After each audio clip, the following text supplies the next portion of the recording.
All right, so picking up where we left off. 9 is less than x and x is less than 10. That means that our number has to be between 9 and 10. So it has to be greater than 9 but less than 10. So let's check that out. We know that the square root of 81 is 9. It cannot be that. That is exactly 9. That's not greater than 9.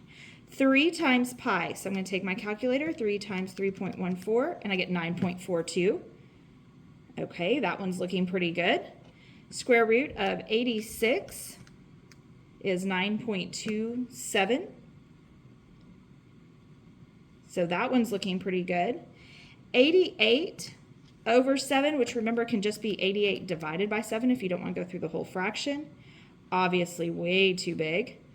And 7 times pi, so I'm going to go ahead and do my fraction on this one. 7 times 3.14. Or you could have just hit times. You don't have to use the parentheses. You could also use the pi button. And on the bottom, I have 2. So I get 10.99. That is greater than 10, so that is too big.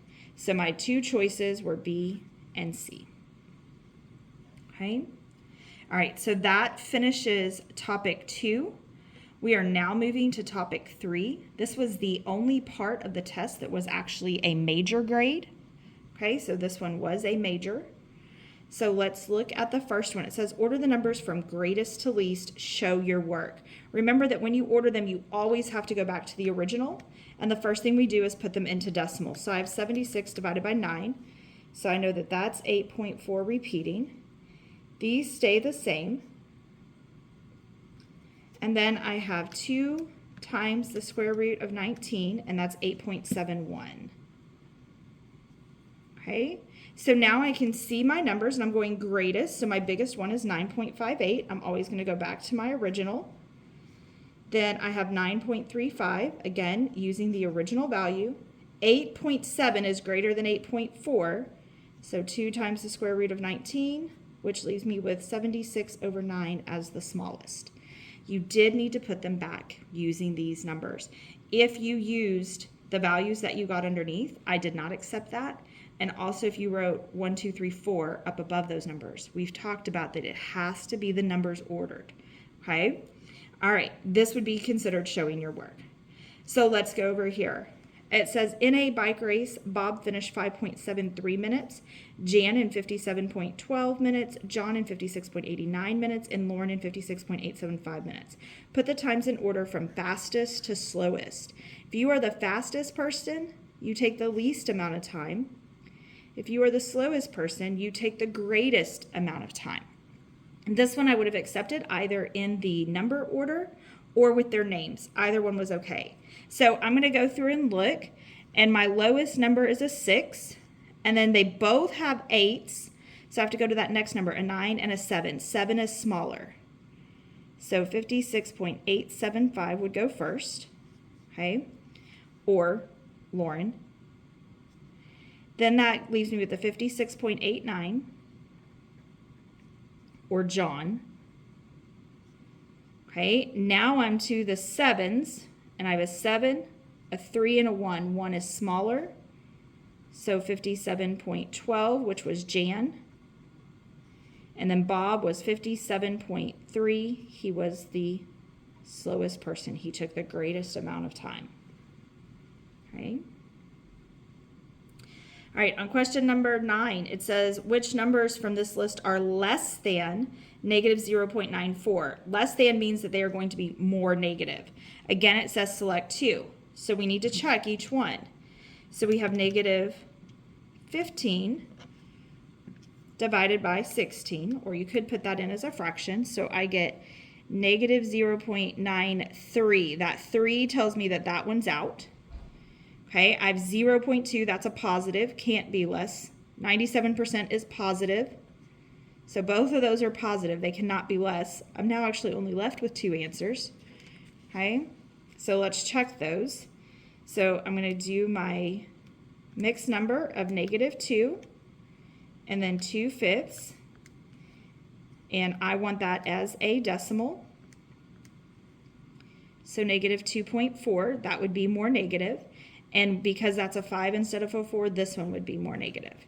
Okay, so Anything that you explained about knowing that the more negative a number is, the smaller it is, or that it couldn't be these because they were positive, or if you showed work like this underneath, that would have been acceptable. Okay? And then the last question in this section, number 10, asked you to take the 4 plumbers' estimated length of the radius of a cylindrical pipe and put them in order from greatest to least. So that means we needed to make each of these into a decimal. Okay, so I have 3 divided by 25, so I get 0.12. If I choose my fraction, I can put the square root of 3 over 11, and we get 0.157 and a whole lot more. 9 divided by 100 is 0.09. And pi, we're going to use 3.14 divided by 24 is 0.1308 and a whole lot more. Okay? All right, so if we're going from greatest, I have these lined up. They all have a 0. These all have a 1.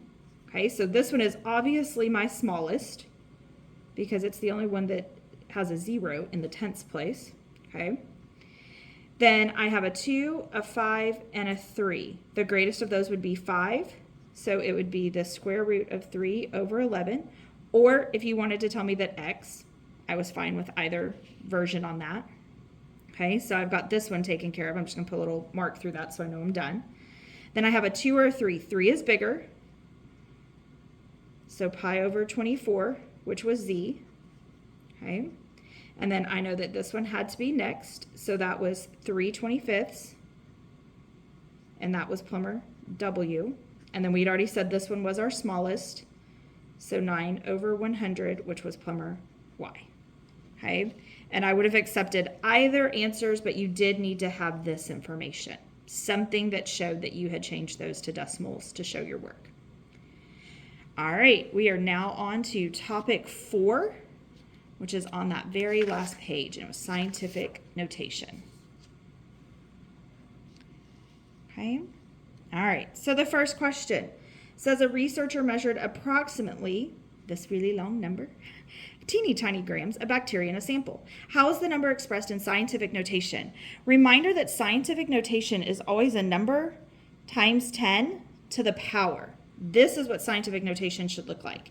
If you want to use your calculator for that, you can click mode. Remember to go over and change it to science, okay, so that it's blinking on the SCI, and then second mode gets you back to your screen. So now I can just type this number in, 0.005123, and it tells me this. Remember we talked about E is not an appropriate part of the answer. E stands for times 10. That's your calculator's way of saying times 10. So we had 5.123 times 10 to the negative third. Okay. You could also have come over here and gone 1, 2, 3. And since it was a teeny tiny decimal, it's the negative. Okay, remember you only want one number to the left of the decimal. All right, so same thing here. It wants to know what the value of n was, which was the exponent. Okay, so I'm going to put that into my calculator, 3, 2, 3, and then I have 1, 2, 3, 1, 2, 3. And I get that it's 3.23 times 10 to the 8th. Okay, so 3.23 times 10 to the 8th. So n was equal to 8. You could have also come up here and gone 1, 2, 3, 4, 5, 6, 7, 8. Okay, remember it's about the movement of the decimal. Okay, so now then the last one wanted it in standard form. Okay, so remember right now my calculator is in scientific, so I'm going to change it back to normal. Otherwise, it would just give me the answer in scientific notation again, but you're going to find out that's going to happen anyway for this one. So 4.93 times 10 to the negative 4.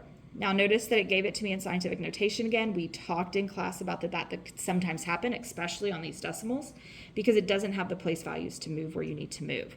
So this is one where you have to do the movement yourself. So because it's negative 4, we're going to go to the left because we're making this a teeny tiny decimal. So 1, 2, 3, 4. Fill in your placeholder zeros. So we should have had 0.000493. Okay. All right, make sure that you completed the pages with your work shown and that you attach that to your test, and that if you need to do the reassessment to improve your score, that you are doing the IXLs. If you have any questions, please let me know.